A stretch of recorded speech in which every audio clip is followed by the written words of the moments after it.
When the war began, the plan was simple. The West aimed to cripple Russia's economy by isolating it from the global financial system.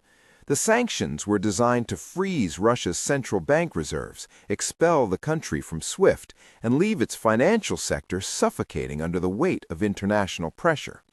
On paper, it seemed like a death sentence for Russia's economy. The world was convinced that this would break Russia, bringing the country to its knees and forcing it to yield. For a brief moment, it seemed like it was working. The ruble tanked, the value of Russia's currency plummeted, and panic began to spread across the nation. Businesses closed, people rushed to banks to withdraw their savings, and the world watched with bated breath as Russia seemed to spiral into financial ruin. But then, something strange happened. The collapse didn't continue. The ruble stabilized. Markets began to regain a semblance of normalcy. It wasn't a quick fix, but the damage was limited. Russia's oil industry, once on the brink of disaster, began pumping once again, keeping the economy ticking over. The flow of crude didn't stop. In fact, it kept going, despite the growing isolation. This should have been the beginning of Russia's demise, but instead it sparked a different kind of economy, a parallel one. Because in a globalized world, you don't necessarily need Western banks or institutions to survive. What you need is a friend who doesn't ask too many questions. Enter the United Arab Emirates, a key player in this newfound economic lifeline. While Europe and the US closed their doors to Russia, Dubai flung its doors wide open. The UAE, under the leadership of Dubai, opted for neutrality. They did not sign on to the sanctions, and they kept their financial markets available for any who sought refuge. The result was immediate.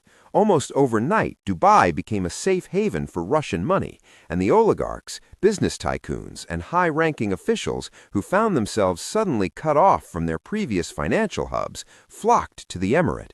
Dubai became the new London for Russian elites. Real estate agents in Dubai reported a massive influx of Russian buyers. But it wasn't just luxury penthouses they were after. They were looking for more than just homes. They were looking for an infrastructure to continue operating globally, away from the prying eyes of Western authorities.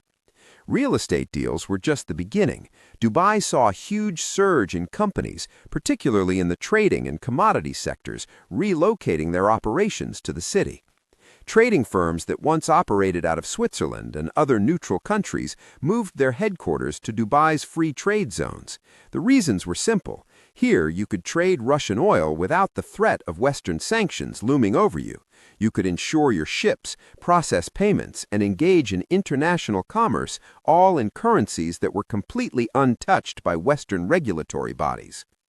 Moving money, it turns out, isn't the real challenge. Moving millions of barrels of physical oil without getting caught is a far darker operation, and it's something Russia, aided by its new partners, mastered quickly. The answer? The Shadow Fleet.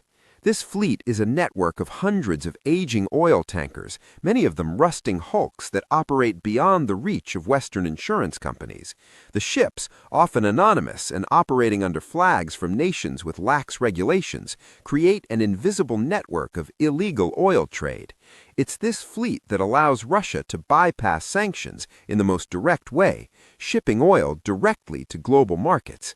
The operation itself is an intricate dance of deception. Here's how it works. A Russian oil tanker sets sail, carrying crude destined for foreign markets. Out in international waters, it meets another tanker, one that is not flying a Russian flag.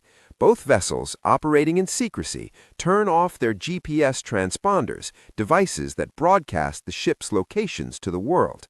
The ships position themselves in the middle of the ocean, well away from prying eyes, and conduct a ship-to-ship oil transfer under cover of darkness. When the transfer is complete, the second tanker turns its GPS transponder back on, but the oil it's carrying is no longer considered Russian. It's now classified as a blend, a mix of multiple sources. This means it's no longer traceable to Russia, and any international laws prohibiting the trade of Russian oil are bypassed. This practice has been so successful that many of the companies managing the ships and facilitating the oil trade have set up shop in Dubai, continuing the loop of illicit commerce under the UAE's watchful eye. What may seem like a new and clever strategy is in fact an old one. Russia didn't come up with this ingenious workaround on its own. Iran, a country that has been under international sanctions for decades, has perfected the art of sanction evasion. Iran's use of ghost ships, shadowy tankers that sail without a trace, has been a long-standing method of circumventing American sanctions. For years, Iran has quietly sold its oil, despite the strict measures imposed by the West. They use tactics like the shadow fleet to keep the oil flowing and the economy moving. Now, Russia is simply following Iran's playbook. The two countries have formed a new alliance, not just on the battlefield, but in the shadowy world of finance and global commerce. And as they continue to trade in secrecy, this alliance between Moscow and Tehran strengthens, making it all the more difficult for the West to enforce meaningful sanctions. In all the luxury of Dubai, its glittering skyscrapers, luxury cars, and beachfront resorts, it's easy to forget what fuels this financial oasis. But the wealth that pours into Dubai, the money protected from Western sanctions, has a deadly cost. The profits generated by the shadow fleets, the oil sold through covert channels, directly fund the war effort in Ukraine. Every dollar that bypasses sanctions is a dollar that extends the conflict. The cash flow that is protected in Dubai fuels the war machine, buying weapons and equipment used to further the fighting. It pays for the Iranian Shahed drones that continue to strike Kyiv, causing destruction and loss of life. The war continues not just because of the weapons being sent to the front lines, but because of the financial lifelines that sustain the conflict from behind the scenes. The West knows all of this. They watch the tankers, they track the money, but as of now, Dubai remains untouchable.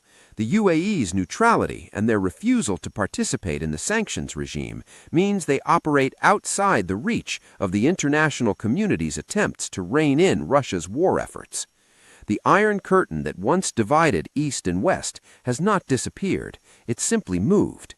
Today, it's plated in gold, and it stretches from Russia through Iran and into the heart of Dubai. The economic warfare being waged is no longer confined to the battlefield. It's being fought in the hidden corners of global finance. The next battlefield in this modern war isn't a trench or a battlefield, it's a bank account. And as long as this loophole in the global financial system exists, the war will continue.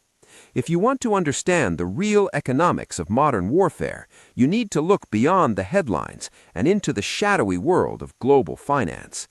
Make sure you're subscribed for more in-depth analysis of the hidden battles shaping our world.